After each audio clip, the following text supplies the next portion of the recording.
I just want to note that the courts are not riding alone here. This stuff does not happen in a vacuum. You ask scholars of authoritarianism and dictatorship, and they will tell you that it's never just one thing that works in terms of resistance. It's everything together. And in our country, specifically on this issue at the sort of sharp end of the stick here on immigration, we really are seeing all kinds of resistance and strategic refusal and sounding the alarm all happening all at once. And it is mutually reinforcing. When you start seeing it come from all directions, it feeds on itself. It gains momentum. It gets bigger. And right now it is everywhere. It is in the courts. It is also in communities. It is in civic life. It is in political life. It is in the press. And it is in the streets. And I mean that all very specifically and literally. This is St. Paul, Minnesota, yesterday, outside the consulate of El Salvador in St. Paul. People in the streets lining both sides of the road demanding that the Trump administration follow the court's orders and bring back Kilmar Abrego Garcia and bring back these men who they have shipped to that foreign prison.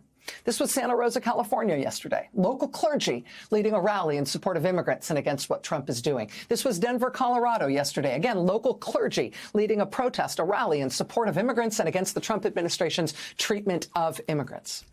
This was Grand Rapids, Michigan yesterday. Local people protesting against Trump administration plans to open an immigration prison, a so-called detention facility in their community. This was New Orleans yesterday, people protesting at ICE headquarters in New Orleans, Louisiana. These students yesterday protesting against how they're going against immigrants and international students at Kennesaw State, in Cobb County, Georgia, and in Newark, Delaware at the University of Delaware.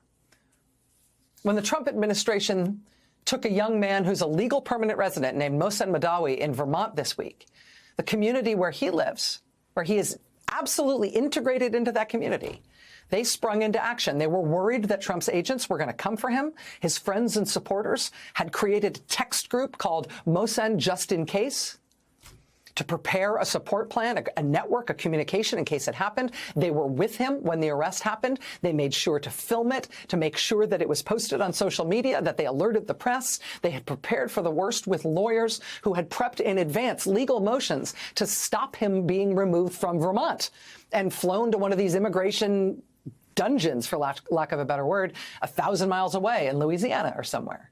And because they had those prepped in time, those motions worked. A judge was able to order him kept in Vermont while he was still in Vermont before they had time to spirit him off elsewhere.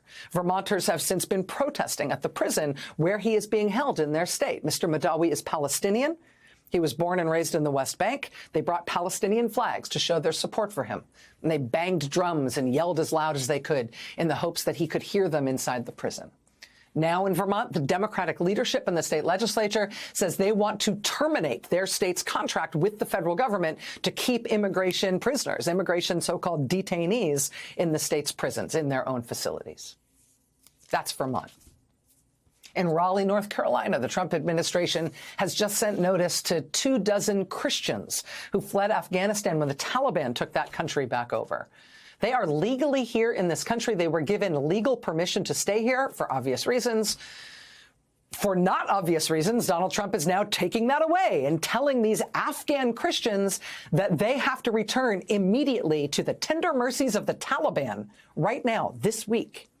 It is a Christian church in Raleigh, North Carolina, that's advocating for them.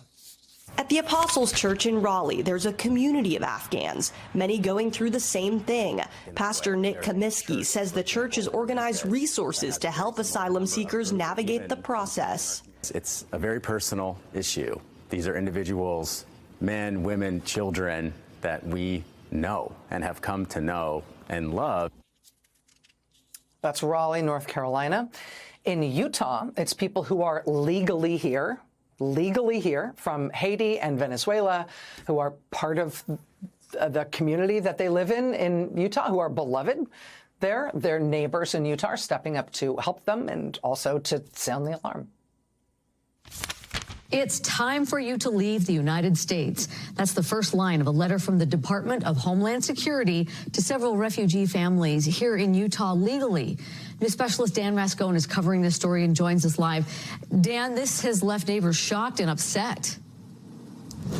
It really has, Deanie. That's exactly right. Shocked, upset, angry and also heartbroken that several of these families got this letter from the Department of Homeland Security telling them they got to be out of this country by the end of the week.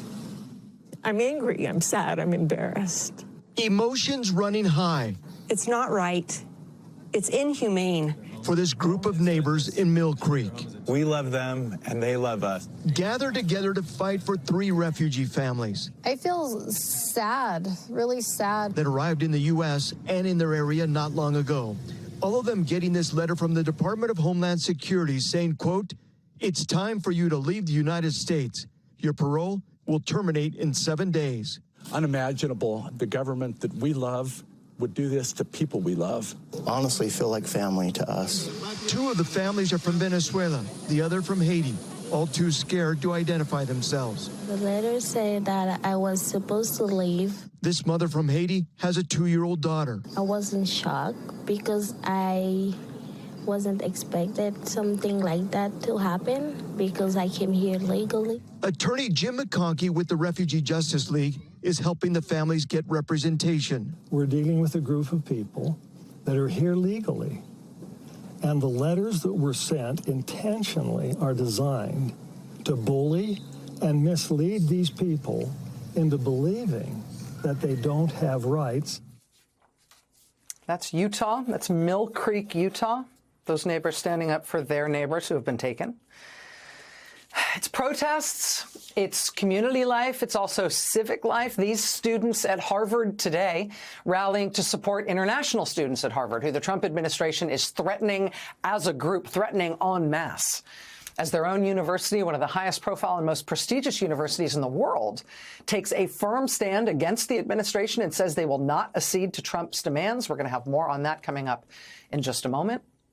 But you know what? If you look just outside Harvard Yard, if you look at the hometown press in Boston, you will see not only standing ovation level support for Harvard choosing to wage that fight, you will also see in the biggest local paper, the Boston Globe, you'll see them today leading with a brand new investigative piece into these vigilante groups that have been claiming credit for feeding individual student names to the Trump administration for the administration to then target those people for arrest and deportation. The Globe's investigation today reviewed a so-called students deport list from one of these groups. Quote, "It sometimes placed students at the wrong universities or featured people who were not even in the United States. One woman on the list was pictured wearing a hijab and identified as a Harvard student from Nigeria who had already been detained in Massachusetts. The group claimed she should be deported because her visa had been revoked in March for a pro-Hamas rally speech."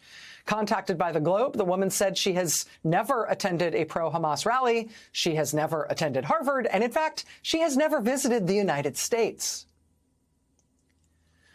An hour south in New Bedford, Massachusetts, the local NBC station Channel 10 has dug into this horrifying video in which ICE agents smashed through the window of a car to drag a man and a woman out of the vehicle. They report that the ICE agents repeatedly, while they were doing this, referred to the man in the car as Antonio. They insisted that that was what his name, and it was Antonio who they were looking for. Nobody in that car was named Antonio. It really does appear to be a case of mistaken identity. Local press has been covering it intensely, while ICE is defending its conduct by saying whether or not he's Antonio, the man was not in the country legally, and so, you know. The New Republic was first to report that one of the police officers responsible for the disputed gang designation for Kilmar Abrego Garcia appears to have himself been soon thereafter suspended from the police force for serious misconduct in an unrelated matter, which, of course, goes to a police officer's credibility on a matter like this. USA Today was first to report that in the case of the gay makeup artist who the Trump administration sent to El Salvador, potentially for life in prison, his supposed gang affiliation was due to a single officer with a history of serious credibility and disciplinary problems, including driving his car into a family's home while intoxicated, after which he was summarily fired. Now we've got increasing press coverage of the Trump administration sending get out of the country immediately letters to at least 3 U.S. citizens, 2 of whom are lawyers in Massachusetts and 1 of whom is a random doctor in Connecticut. All of them American citizens, all inexplicably told by the Trump administration that they must get out of the country within a week. And all of this press coverage, while it's depressing because of the subject matter, it is also incisive investigative press coverage. And it does have the effect of exposing the shambolic and slapdash and utterly incompetent behavior of the Trump administration as it embarks on this cruel and unconstitutional adventure for which it wants to be feared and respected. And instead, they look ridiculous and cruel in equal measure. And that has the effect of shaping public opinion about what they're doing. And that fuels not just protests, and lots of them, but also lawsuits. Reuters reporting that on Tuesday alone this week, federal judges in at least 7 states issued orders blocking the Trump administration from acting against international students that it is trying to arrest. Lawsuits in Massachusetts, Montana, Wisconsin, Washington, D.C., New Hampshire, Michigan, everywhere, and more filed every single day.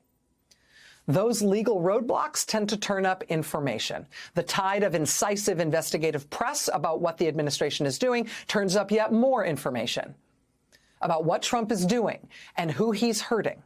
And all of that information builds the public case, further galvanizes more public opinion against them and more protest against them. And you know what? If you keep eventually going like this stuff snowballs and it builds on itself. And eventually you are going to embolden elected officials to make them believe that it is time they better take action.